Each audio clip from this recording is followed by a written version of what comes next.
भदौ 23 र 24मा चाहिँ हाम्रो राष्ट्रले भोग्नु परेको छ। यो जे जति भयो सबै भइसक्दा पनि जसरी हामीले यो चोरफटारे लखेट्यौँ नि, त्यो लखेटिसक्दा पनि फेरि पनि आएर उनीहरू हामी नै जित्छौँ, हामी नै जितेर देखाउँछौँ र हामी नै फेरि बहुमतको अझै सरकार बनाउँछौँ भन्ने खालको जुन कन्फिडेन्स छ, त्यो कन्फिडेन्स चाहिँ कहाँबाट आउँछ के भन्ने कुरा हो। र यो कन्फिडेन्स चाहिँ अझ हेर्नु न, प्रत्यक्ष रूपमा चाहिँ हाम्रो बच्चालाई मार्छन्, डाइरेक्ट चाहिँ मार्छन्, डाइरेक्ट देश लुट्छन्, लुटेको पैसा अझ घरमा थुपारेर राख्छन्। त्यो थुप्रेको पैसा जलेको पनि प्रत्यक्ष प्रमाण हुन्छ हामीसँग। सबै हामीले हेरेर, सबै हामीले बुझेर पनि हामी त्यो त्यही पुरानो र पुराना जुन नयाँ भएर आएका भनिएका पार्टीहरू छन्, उसका झोला चाहिँ बोकेर अझ पनि हिँडिरहेको छौँ। किनभने नि हाम्रो घरको कुनै बच्चा मारिएको छैन अहिलेसम्म। हामी चाहिँ हाम्रो हाम्रो स्वार्थ छ, कतै न कतैबाट उनीहरूसँग हाम्रो कमाइ भइरहेको छ। कुनै कसैको प्रत्यक्ष राजनीतिक स्वार्थ होला, कसैको अब व्यक्तिगत स्वार्थ होला, तर सबै स्वार्थमा लिन्छौँ के।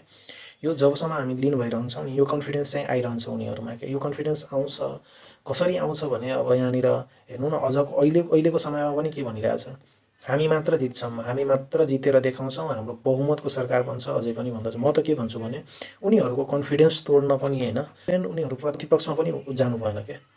प्रतिपक्षमा पनि उनीहरू जानु भएन, अझ पनि नयाँ पार्टीहरू जुन आएका छन् उनीहरू जानु पऱ्यो क्या।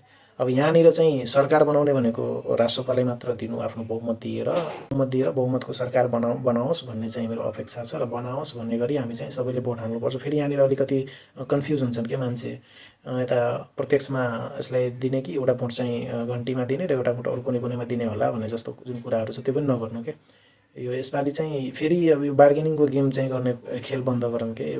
एउटालाई मात्र दिएर पठाऊँ। इभेन म के भन्छु भने बहुमतको सरकार राष्ट्रपाले बनाओस् र प्रतिपक्षमा पनि उनीहरू नबस्ने गरी हामीले त्यो गरौँ न एकचोटि के। किन गर्न सकिएन भने उनीहरूको कन्फिडेन्स फेरि अझ पनि बिल्ड भइरहेको छ नि त। यिनीहरूको बच्चाले जति मारे पनि, यिनीहरूको बच्चाले जे गरे पनि, यिनीहरूको अब यो देश जुन छ, यो देशलाई जसरी जे गरेर लुट्दा पनि हामीलाई हाम्रो विकल्प छैन भन्ने जुन यिनीहरूको मनमा जुन लेभलको कन्फिडेन्स बिल्डअप भएछ नि, त्यो ब्रेक गर्न जरुरी छ यसपालि। हाम्रो देशको प्रगति त चाहि नै हाल्यो, अब त्यो गर्न पनि हामीले राष्ट्रपाले छान्नुपर्छ है। दुईवटा फेज छ नि त यहाँनिर, एउटा हामीलाई बनाउनु पऱ्यो, एउटा चाहिँ तोड्नु पऱ्यो। राम्रोलाई बनाउनु पऱ्यो र खराबलाई तोड्नु पनि त पऱ्यो नि त।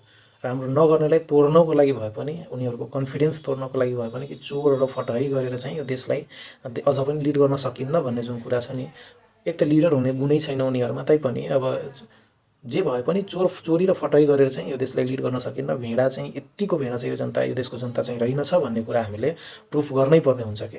यसपालिको चाहिँ अलिकति केयरफुली भोट हालौँ। अब